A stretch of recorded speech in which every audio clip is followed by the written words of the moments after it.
designers have to design sustainably. And can't hear me? Oh, can you hear me now? Okay. Everybody thinks it's the designer's fault that a brand isn't sustainable. Actually, it's down to head of finance and CEO. And so, why isn't high fashion engaging in sustainability? We think that people are idiots and they're living in some kind of cocoon of lala land with coffee like coffee and champagne. We don't actually understand, like we heard today, 80% of M&S consumers, you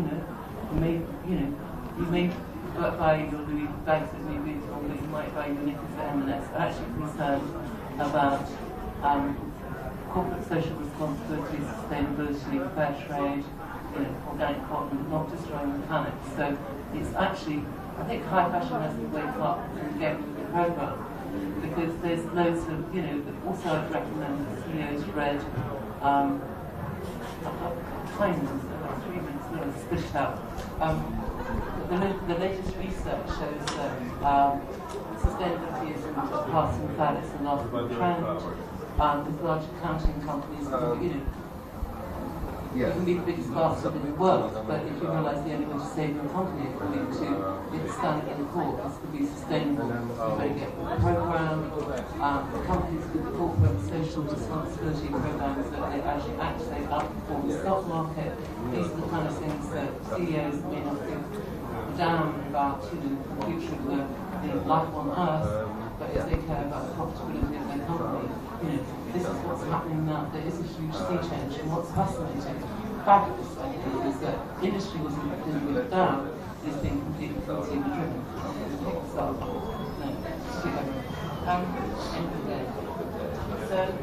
it's the only way to save your business. The way corporate company products or brands are increasingly on their reputation. So the sort of future of high fashion is, we heard various presentations upstairs today, it does cost you more, maybe people are capitalising, they see there's a market trend for people money, but high fashion brand like we're talking about is expensive brands, say, actually have slack in their margin where they can absorb the extra cost, and brands are increasingly building on their reputation. We see the future of high fashion should actually be incredibly unquite, so we can be perceived as the biggest, and traceability systems, so you have to actually prove it. They can afford to do that. And younger generation is even more obsessed with sustainability and social responsibility than we are. Quick anecdote, there's a wonderful wool company called Lala who produced organic wool, beautiful city wool at reasonable prices. And they came in and showed them they've got this. Actually, I thought it was only like 8 on the expert movie, but it's now priced a penny on sustainability, so I have to look at it. And it's actually quite nice fabric. What do you do with this? And he said, we're doing really well in school blazers. And I said, wow, how come the kids are asking for it? And so, suggested that they would get them before they're 6, and they've been got. So, in answer to the question, high fashion brands have to get to the programme, how can you show the season is sustainable? They can actually pioneer the R&D, which means everybody else, because they've done the minimum, they've done costing all for learning, and that's what you have to do or die in.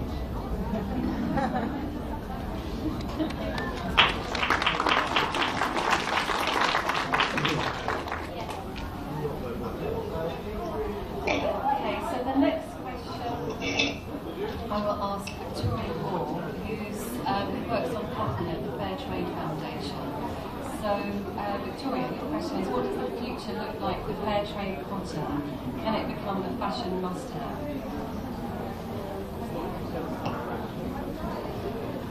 Thanks. Hello, everybody. The future for Fairtrade cotton. We're in a very exciting place with Fairtrade cotton at the moment, albeit an incredibly challenging one. You've probably seen in the press recently that cotton prices are soaring and retail retailers are having to relook at how they go about manufacturing and what their margins look like on cotton, because it's becoming increasingly difficult to work with. But those high prices don't filter back to the farmers at the beginning of the cotton supply chain, so the people that are actually growing the cotton. What fair trade does is to ensure that they are guaranteed a fair price for the cotton that they grow. So although they're not seeing the kind of soaring prices that we're hearing in the papers, we're still guaranteeing that they're getting the cost of sustainable manufacturing and sustainable living. My job with the Fair Trade Foundation in the UK is to increase the market for fair trade cotton and to increase awareness of the fair trade mark and also the understanding behind it.